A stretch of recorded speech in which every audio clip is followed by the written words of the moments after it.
جب آپ کی اپنی پارٹی کے اندر سے اس طرح کی آوازیں اٹھ رہی ہیں تو اس وجہ سے یہ تاثر تقویت پکڑتا ہے کہ آپ کی جماعت الیکشن کی طرف جانا چاہتی ہے. تو اب بہت سارے لوگ واپس آ گئے ہیں. آپ اس فیصلہ ساز گروپ کا حصہ ہیں جہاں پہ اس بات پہ شاید آج پھر غور ہوگا یا ہو چکا ہوگا. تو وہ خبر کیا ہے؟ نہیں دیکھیں، الفاظ مریم نواز صاحبہ کے اپنے ہو سکتے ہیں، میرے اپنے ہو سکتے ہیں، کسی اور کے اپنے ہو سکتے ہیں، لیکن بات تو میں بھی وہی کر رہا ہوں کہ یہ گند کا ٹوکرا جو ہے یہ ہم اکیلے کیوں اٹھائیں جی؟ یہ اگر دیکھیں نا، آخر ملک نے تو چلنا ہے، ملک نے، ریاست نے قائم رہنا ہے. یہ تو نہیں ہو سکتا کہ ملک کو چھوڑ کے کوئی لوگ بھاگ جائیں گے. لیکن یہ گند جو ہے، جو اس بدبخت انسان نے اور اس ٹولے نے پھیلایا ہے، یہ گند کا ٹوکرا سارے اٹھا کے ہمارے سر پہ رکھ دے کیوں؟ اور ہم رانا صاحب اس کے لیے تو پھر آپ لوگوں کو الیکشن کی طرف جانا پڑے گا. نہیں دیکھیں، معاملہ یہ ہے کہ الیکشن کی طرف جا کے بھی تو اس گند کو کسی نے صاف کرنا ہے نا. یہ گند صاف کیے بغیر ملک آگے نہیں بڑھ سکتا. لیکن تب آپ کے پاس ٹائم ہوگا نا، اگر آپ کی حکومت آتی ہے تو پھر 5 سال کا مینڈیٹ لے کر آئیں گے. ملک اور قوم کے ساتھ بڑا ظلم کیا ہے اس نے، اور یہ اس بدبخت انسان جو ہے، آپ دیکھیں اب یہ قوم کو تقسیم کر رہا ہے، قوم کی نوجوان نسل کو گمراہ کرنے کی کوشش کر رہا ہے. یہ ماؤں کو کہہ رہا ہے کہ بچوں کو، جو بچے تیسری چوتھی یا 5ویں جماعت میں پڑھتے ہیں، پرائمری کے بچے، پریپ کے بچے، ان کی ماؤں کو کہہ رہا ہے کہ بچوں کو کہیں جا کے وہاں پہ دوسرے بچوں کو چور کہیں، غدار کہیں. تو یار یہ آپ اپنا رانا صاحب گزارش ہے، اکرم صاحب آپ سوچیں کہ یہ بدبخت انسان ملک اور قوم کو کس طرف لے کے جا رہا ہے. رانا صاحب ہر کسی بھی سیاستدان کے حوالے سے اس طرح کے الفاظ استعمال نہیں کرنے چاہیے. ہم ساتھ ساتھ سوال کریں. جی رانا صاحب، آپ کی باتیں سن کے ایسے لگ رہا ہے کہ 2017-18 کا عمران خان بول رہا ہے، جو کہہ رہا تھا کہ یہ پچھلوں نے حکومت ڈبو دی، پچھلوں نے معیشت خراب کر دی، ہمیں اس کو ٹھیک کرنے میں تھوڑا سا وقت لگے گا. آپ تو اتنی ایکسپیرینسڈ گورنمنٹ ہیں، آپ پچھلے 4 مہینے 5 مہینے سے ووٹ آف نو کانفیڈنس لانے کی کوشش کر رہے تھے. کوئی پلان بنا ہوگا، کوئی اس کا طریقہ سوچا گیا ہوگا. یہ تو پلان نہیں ہو سکتا کہ عمران خان کو نکالیں گے اور بس ملک جو ہے وہ عمران خان کو نکالنے سے ٹھیک ہو جائے گا. آپ نے اتنی لانگ آپ کی پلاننگ تھی، پچھلے 3 سال سے کام کر رہے تھے، تو کوئی یہ نہیں سوچا تھا کہ جس دن آئیں گے تو اس دن کیا اقدامات پراپرلی کیے جائیں گے، رسپانسبلٹی کیسے ڈیوائیڈ ہوگی، اتحادی آن بورڈ ہوں گے نہیں ہوں گے، اس پہ کوئی ڈسکشن نہیں ہوئی تھی پہلے؟ نہیں، ہمارا تو اس کو نکالنے تاکہ یہ نکلے اور تباہی کا جو سفر ہے وہ ختم ہو، اور اس کے بعد ہمارا الیکشن میں جانے کا ہو گیا ختم سر. ہم نے سن لینا اکانومی کی تباہی کا جی رانا صاحب آپ اپنا کامنٹ کمپلیٹ کر لیں. رک تو گئی نا. یہ بدبخت اگر رہتا تو یہ اور جو کرنے جا رہا تھا اس سے شاید یہ صورتحال جو ہے وہ پھر اور آگے نکل جاتی. تو اس کے بعد ہمارا تو یہ تھا کہ الیکشن ہوگا. اب جو اتحادی ہیں ہمارے، انہوں نے کچھ اور طرح سے جو ہے وہ سوچا. اب ساری صورتحال سامنے ہے. اس گند کو اگر صاف کرنا ہے تو سب نے مل کے کرنا ہے، نہیں کرنا ہے تو پھر بھی آخر کسی نہ کسی نے تو کرنا ہے، اور وہ کون کرے گا. یہ ساری چیزیں جو ہیں ان کے اوپر جو ہے وہ پوری قوم کو بھی غور و فکر کرنا چاہیے، اور سیاسی جماعتوں کو اور سیاسی رہنماؤں کو بھی جو ہے وہ کرنا چاہیے. رانا صاحب، لانگ مارچ عمران خان کا ہے، اس کے حوالے سے یہ کہا جا رہا ہے کہ آپ نے بڑی سخت اسٹریٹجی بنائی ہے، اور آج ہی آپ کی حکومت کی جو وزیر اطلاعات ہیں وہ بھی کچھ اسی قسم کا اندیا دے رہی تھیں کہ آپ کہیں راستے بند کریں گے یا کچھ کریں گے. اور آج پی ٹی آئی کے لوگ آپ کا نام لے لے کر معاف کیجیے گا، وہ پریس کانفرنس کر رہے ہیں کہ دراصل ان کے جلسوں میں رکاوٹیں یا ان کے لانگ مارچ کے لیے آپ نے بڑے سخت اقدامات کا فیصلہ کیا ہے. تو کیا، اور پھر آج سیالکوٹ میں اس کا کچھ ٹریلر بھی نظر آیا کہ آپ نے راستے بند کر دیے ایک جلسہ گاہ کے، جو مبینہ وہ جہاں پی ٹی آئی چاہ رہی تھی. تو کیا اس پہ بھی نواز شریف صاحب آپ کے ساتھ ہیں کہ سخت سے سخت اقدامات اٹھائے جائیں؟ حبیب اکرم صاحب، آپ پہلے پاکستانی ہیں، پہلے آپ کی وفاداری جو ہے وہ ریاست سے ہے، اس کے بعد پھر آپ کا بیانیہ، پھر آپ کا آرگومنٹ. آپ مجھے بتائیں کہ یہ جو سیالکوٹ میں کرنے جا رہے ہیں، مسیحی برادری سے اپنا جو ہے وہ ایک جو ہے وہ ہماری معزز یا ایک بڑی ہمارے بھائی جو ہے وہ ہمارے بھائی ہیں. بالکل آپ نے صحیح الفاظ چنا. یہ جو کرنے جا رہے ہیں تو ان کا علاج پھر سوائے ڈنڈے اور جوتے کے کوئی اور ہے کوئی, یا ان کو کرنے دیا جائے؟ آپ ابھی کہہ دیں کہ ان کو کرنے دیا جائے, چلے کرنے دیتے ہیں. آپ کہیں کہ ان کو کرنے دیا جائے. رانا صاحب تھوڑا نہیں, اگر تو کسی برادری کا اعتراض ہے تو اسے غلط صورت چلے, لیکن آپ کی ایڈمنسٹریشن نے وہاں پہلے اجازت دی تھی مبینہ طور پر. جی حبیب صاحب ساتھ سوال کرنا چاہ رہے ہیں رانا ثناء اللہ صاحب سے, لیکن جب اعتراض سامنے آئے تو پھر انہوں نے اجازت. رانا صاحب پوائنٹ تھوڑا سا تلخ ہے, لیکن معذرت کیونکہ یہ سوشل میڈیا پہ, ڈیجیٹل میڈیا پہ, دیگر جگہوں پہ بھی پوچھا جا رہا ہے تو آپ سے سوال پوچھنا ضروری ہے. جب آپ کہتے ہیں کہ سخت اقدامات اٹھائیں گے یا ڈنڈوں اور جوتوں سے چیزوں کا فیصلہ کریں گے, اگر اس طرح کی بات کرتے ہیں تو لوگوں کو جو لاسٹ اس طرح کے سخت اقدامات آپ کے یاد آتے ہیں وہ ماڈل ٹاؤن کے آتے ہیں, جس میں گولیاں بھی چلیں, لوگ شہید بھی ہوئے, اس کے مقدمات بھی چل رہے ہیں. کیا آپ کی طرف سے سیکیورٹی فورسز کو کچھ انسٹرکشنز دی گئی ہیں کہ جو بھی ہو جائے گولی نہیں چلے گی, کوئی لمٹ ڈٹرمن کی گئی ہے؟ کیونکہ عمران خان صاحب تو اپنا مارچ کرنا چاہتے ہیں, یا ہم واپس ایک ماڈل ٹاؤن جیسی سچویشن دیکھیں گے؟ آپ ماڈل ٹاؤن کا ہی پہلے جواب لے لیں. اگر ماڈل ٹاؤن میں رانا ثناء اللہ کا کوئی جرم, کوئی گناہ, کوئی غلطی ہوتی تو چلو اس وقت تو کہا جاتا کہ جی حکومت ہے جی چھپا دیا ہے. سر آپ کے نیچے پولیس نے گولی چلائی نا, کیا یہاں پہ پولیس گولی چلائے گی؟ سن تو لیں, آپ اتنے بے چین کیوں ہو رہے ہیں, سن لیں ذرا. تو اس وقت تو یہ سارا پراپیگنڈا جو تھا وہ اس وجہ سے کیا جا رہا تھا. اب 4 سال بعد اب تو وہ وائرلیس ان کے پاس ہونی چاہیے تھی نا, جس میں یہ کہہ رہے تھے کہ جی رانا صاحب نے کہا ہے کہ آپ جو ہے وہ وہاں پہ اس طرح سے گولی چلا دیں یا اس طرح سے آپ جو ہے وہ ایکشن کر دیں. وہ بھی سارا غلط تھا. اور اب بھی جو ہے وہ اگر کوئی ایسا بیانیہ بنانے کی کوشش کی جا رہی ہے وہ بھی غلط ہے. لیکن ہاں, لوگوں کے جان و مال کی عزت کی حفاظت جو ہے وہ جب تک ہم حکومت میں ہے ہماری ذمہ داری ہے. ہم یہ نہیں ان کو کرنے دیں گے کہ یہ راہ چلتے لوگوں کو جو ہے وہ بے عزت کریں, یہ لوگوں پہ گھروں پہ جا کے ان کی حب الوطنی کے اوپر شک کریں, ان کو غدار کہیں. ایسا اگر یہ کریں گے اور اس قسم کا ماحول پیدا کریں گے تو اسے روکنا چاہیے, آپ کو بھی روکنا چاہیے, ہمیں بھی. رانا صاحب یہ بتائیے, یہ تو بالکل بات ٹھیک ہے کہ کسی کو بھی قانون کو اپنے ہاتھ میں لینے کی اجازت نہیں دی جا سکتی, لیکن رانا صاحب جب آپ لندن میں تھے تو یہاں پر باقاعدہ طور پر پیپلز پارٹی نے یہ ایک پریس کانفرنس کی کہ آصف علی زرداری صاحب نے کہ جناب میری تو بات ہوئی ہے میاں صاحب سے, یعنی میاں نواز شریف صاحب سے, کہ ایک خاص معاملہ طے ہوں گے, پھر الیکشن ہوں گے. پھر بلاول بھٹو زرداری صاحب جو وزیر خارجہ ہیں, آپ کے کیبنٹ کے ممبر ہیں, انہوں نے بھی اسمبلی میں کھڑے ہو کے اسی مطلب کی بات کی.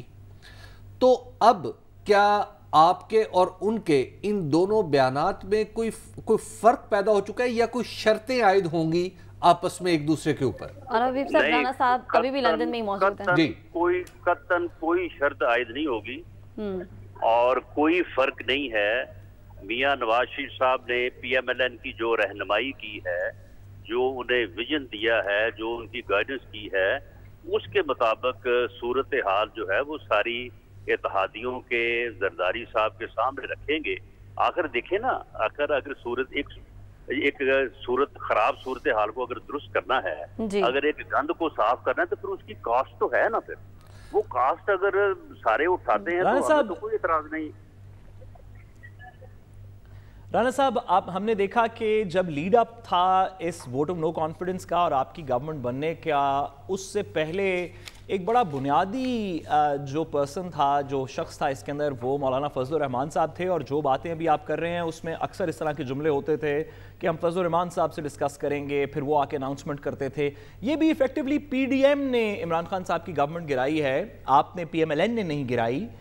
تو کیا فضل الرحمان صاحب کی بھی کوئی اس کے اوپر رائے کلیئر ہے؟ آپ لوگوں کے ساتھ کوارڈینیٹ ہو رہی ہے کہ الیکشن ابھی ہونے چاہیے یا زرداری صاحب کی ٹائم لائن پہ ہونے چاہیے؟ دیکھیں, اس میں جو فیصلہ ہوگا نا, اس میں پی ایم ایل این کوئی فیصلہ کن حیثیت نہیں رکھتی. P M L N, People's Party, J U I F, B N P Akhtar Jan Mengal صاحب, پی اے پی والے خالد مکسی صاحب, M Q M Khalid Maqbool Siddiqui صاحب, اس کے علاوہ جو دوسری ہماری چھوٹی جماعتیں ہیں, اے این پی ہے, بکی صاحب ہیں بلوچستان سے, اسلم بطانی صاحب ہیں, یہ سارے لوگ جو ہیں، یہ 8 جماعتیں مندی ہیں، یہ سارے بیٹھ کے فیصلہ کریں گے. ہمارا تو ایک ووٹ ہے نا.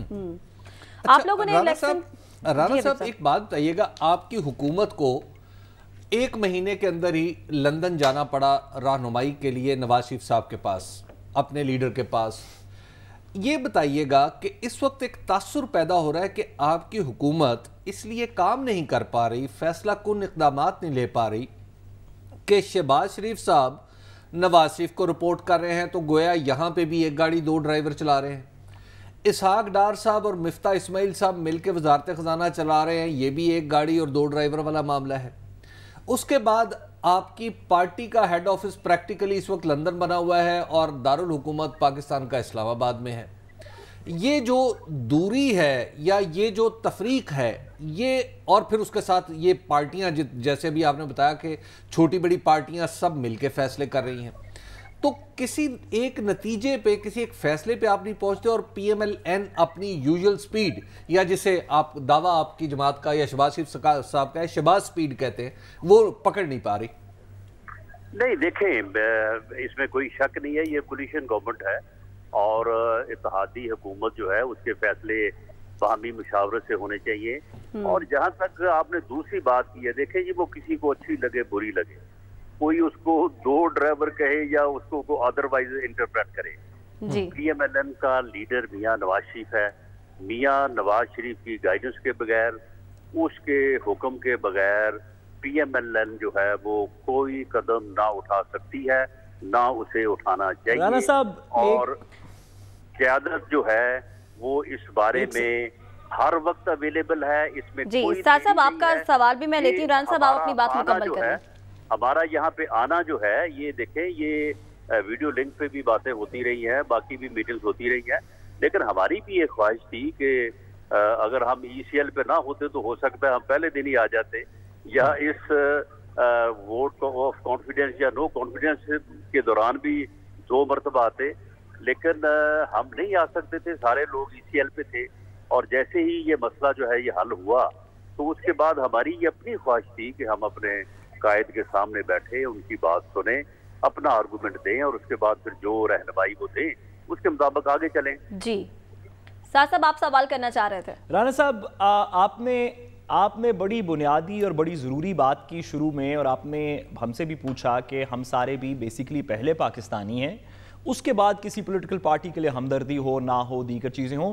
آپ پہ سر یہ سب سے زیادہ بات لگتی ہے کہ آپ پہلے پاکستانی ہیں، پھر آپ ریاست کے انٹیریئر منسٹر ہیں، اور اس کے بعد آپ پاکستان مسلم لیگ نون کے یا کسی دیگر پارٹی کے کسی اتحاد کے میں شامل ہیں. تو سر آپ کی رسپانسبلٹی، آپ کے نیچے ایک محکمہ آتا ہے ایف آئی اے، اس ایف آئی اے نے وارنٹس ایشو کیے ہوئے ہیں کچھ لوگوں کے، جس میں حسین نواز صاحب بھی ہیں، حسن نواز صاحب بھی ہیں، سلمان شہباز صاحب بھی ہیں، جو کہ آپ کے ساتھ بیٹھ کے میٹنگز اٹینڈ کر رہے تھے. آپ کے نیچے کے محکمے کو وہ مطلوب ہیں. آپ کے تابع عدالتوں جو سسٹم ہے پروسیکیوشن کا، اس میں عدالتوں کو مطلوب ہیں.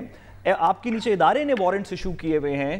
تو آپ کا نہیں خیال کہ جب آپ جا کے لنڈن میں ان کو ملتے ہیں تو ساتھ ایک ہتھکڑی بھی لے جائیں اور پاکستان کی ریاست کے اداروں کے پاس واپس لے آئیں ان لوگوں کو؟ جی میں نے ان ساری چیزوں کو میرٹ پہ اور انالائز کر کے دیکھا ہے، وہ وارنٹ سب فراڈ ہیں. وہ غلط ہیں، وہ ظلم ہے. لیکن ہیں تو صحیح نا سر، قانون میں ہیں تو صحیح، ایشوڈ تو ہیں. نہیں، ہم ان کے اوپر جو ہے وہ دوبارہ سے یہ فیصلہ تو عدالت کرے گی. نہیں، عدالت نہیں کرے گی، یہ وارنٹ جاری کرنے والے ہی کریں گے. ان سے وہ غلط طور پہ جاری کروائے گئے. سر ٹھیک ہے، کرنے والے کریں گے، لیکن اس وقت وہ وارنٹ جاری ہیں، آپ کے تابع محکمے نے جاری کیے ہوئے ہیں، آپ ان لوگوں کے ساتھ بیٹھے ہوئے ہیں. سن لے ساتھ صاحب، وہ ہیلڈ ان ابینس. کیسے ہیلڈ ان ابینس ہے؟ جائزہ لی ہم نے کیے ہیں. سر کون سا آرڈر ہے جس کے تھرو ہیلڈ ان ابینس ہے؟ ہم جائزہ لے رہے ہیں کیونکہ وہ فراڈ ہے، سارا غلط ہے.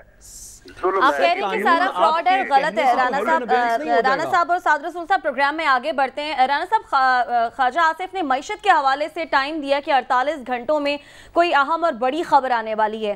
یہ خبر وہ مشکل فیصلہ ہوگا جو اس حکومت کو لینا پڑے گا، یا پھر عوام کے لیے کوئی ریلیف کی خوشخبری ہو سکتی ہے؟ یہ دونوں ہو سکتی ہیں. اچھا، کیا تیل کی قیمتیں بڑھانے کا کوئی فیصلہ ہوا ہے؟ یہ مشکل فیصلہ، جو سب سے مشکل فیصلہ ہے، یہ بہت مشکل فیصلہ ہے اور اس کی ایک قیمت ہے جس قیمت کا میں پہلے بھی ذکر کر چکا ہوں. ٹھیک ٹھیک ہے، بہت شکریہ. وفاقی وزیر داخلہ رانا ثناء اللہ صاحب ہمارے ساتھ موجود تھے. بریک سے واپس آئیں گے، مزید بات کریں گے، ہمارے ساتھ رہیے گا. ویلکم بیک ناظرین. حکومت کو معیشت کو رائٹ ٹریک پر لانے کے لیے مشکل فیصلے کرنے ہیں، لیکن ابھی تک حکومت وہ مشکل فیصلے نہیں کر پا رہی. یہی وجہ ہے کہ ڈالر کی قیمت بھی بڑھتی جا رہی ہے، معاشی بحران سنگین ہوتا جا رہا ہے. حکومت کے پاس کوئی معاشی پلان اگر ہے تو وہ سامنے کیوں نہیں آ رہا، اس پر بھی ہم بات کریں گے. حبیب صاحب، معاشی بحران پھر ڈالر کی پرائز بڑھتے جانا، ایسے میں کرنٹ اکاؤنٹ کا بھی ایک بڑا مسئلہ بنا ہوا ہے. دیکھیں، سب سے بڑا مسئلہ جو بنا ہوا ہے وہ ہے ہی کرنٹ اکاؤنٹ، جس کی وجہ سے آپ کو ڈالر مسلسل اوپر جاتا ہوا اور روپیہ نیچے آتا ہوا نظر آ رہا ہے. اور اسی کی وجہ سے ہمارے ہاں جو افراط زر ہے، یعنی جس طرح مہنگائی بڑھتی ہوئی آپ کو نظر آ رہی ہے کہ ایک چیز آپ نے جو کل کسی قیمت پہ خریدی تھی، آج آپ کو اس سے 1-2% کچھ زیادہ ملتی ہے اور چند دنوں میں اس کا فرق زیادہ پڑ جاتا ہے. تو میں آپ کو جو 2021 اور 22 یعنی مالی سال 2021 اور 22 کے جو سٹیٹسٹکس ہے وہ بتانا چاہتا ہوں کہ اس میں دراصل مالیاتی جو ہمارا جاری کھاتوں کا خسارہ جسے کرنٹ اکاؤنٹ ڈیفیسٹ کہا جاتا ہے وہ کیا ہے. تو سب سے پہلے تو میں آپ کو یہ بتا دوں کہ 2021 اور 22 کا، اور اس میں چونکہ ابھی حتمی طور پہ 2022 ختم نہیں ہوا، اس میں کچھ ایسٹیمیشن ہے، کچھ اندازے ہیں جو ایکچولی ٹرینڈز کو دیکھ کے لگائے گئے ہیں. اور یہ میں آپ کو بتا دوں کہ جو جاری کھاتوں کا خسارہ ہے، جب اگر ہم اس میں دیکھیں ڈالر کی آمد ہمیں کہاں سے ہوتی ہے، تو پہلے میں آپ کو ذرا وہ واضح کر دوں کہ جب جو چیزیں ہم ایکسپورٹ کرتے ہیں دراصل اور ان سے جو ہمیں پیسے آتے ہیں وہ ہم اس مد میں ڈالتے ہیں، وہ ہمیں اس سال یعنی 30 جون 2022 تک 31.6 ارب ڈالر کی توقع ہے کہ وہ ہمارے پاس آئیں گے. یعنی تخمینہ یہ ہے. خدمات کی برآمد یعنی وہ سروسز، مثال کے طور پہ اگر کوئی آپ ایسا کام کرتے ہیں، آپ نے کوئی سافٹ ویئر بنایا ہے، وہ کہیں باہر کسی نے خرید لیا ہے، تو اس طرح کی جو سروسز ہم ایکسپورٹ کرتے ہیں ان کی وہ جو مالیت ہے وہ 6.9 بلین ڈالر ہے. اور ترسیلات زر یعنی ہمارے وہ پاکستانی بھائی جو دنیا میں ہیں اور وہ یہاں پر اپنے ملک میں پیسہ بھیجتے ہیں، وہ تقریباً 30 ارب ڈالر ہوگا. تو گویا اس سال جب یہ سال ہم ختم کر رہے ہوں گے تو ہمارے پاس 68.5 ارب ڈالر ہوں گے، یعنی 68 ارب اور 50 کروڑ ڈالر. اب ہم دیکھیں اس کے اگینسٹ ہم نے کیا کیا ہے اور کرنا کیا ہے.